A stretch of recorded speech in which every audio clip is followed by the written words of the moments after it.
podcast on media and information literacy. Why media literacy is so important for children today.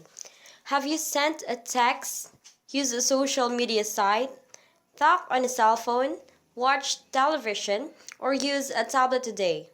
Could you go 24 hours without the internet or your cell phone? Media and communication technologies play an important role in our daily lives, but many of us worry about the impact that it has on our children. Not only are we concerned with the amount of time children spend in front of a screen, but we are also concerned about the content they absorb. Media literacy allows children and families to become more aware of both intended and unintended media messages. Children learn to create and think critically about these media messages. These skills allow children to take control of the media that surrounds them rather than letting it control them. Here are 10 reasons why media literacy should be in your radar.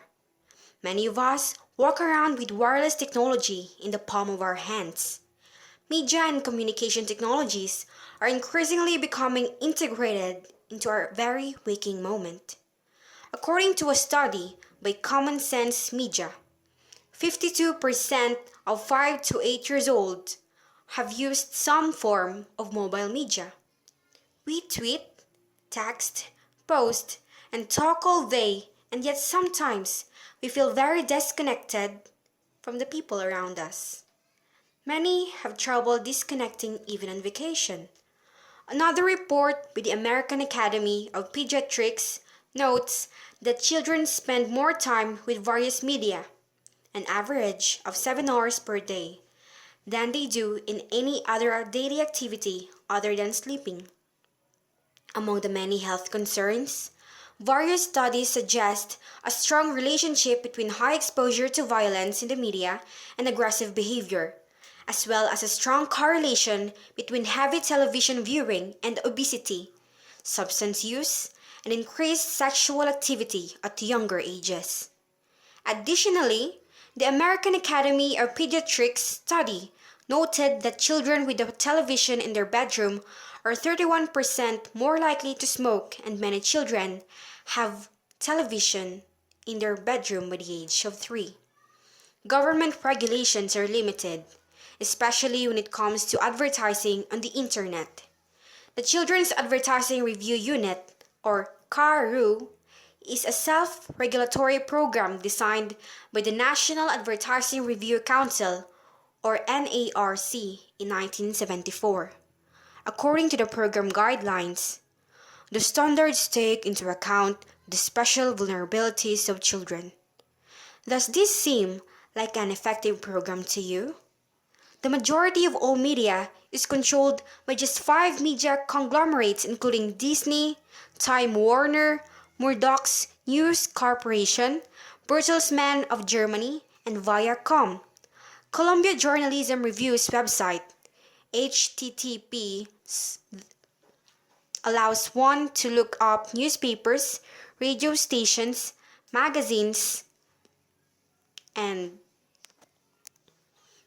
production studios that are owned by various companies. Flipping through hundreds of television channels makes it seem like we have endless choices.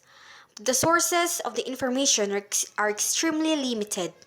From the billboards that line the highways to the teenager with the logo on his t-shirt in front of you at the checkout counter, media messages surround us on a daily basis. Try to write down the name of all the advertisements and logos that you encounter in a day, and you will quickly realize how much media penetrates your life. Becoming media literate increases one awareness of media and its impact on each of our lives.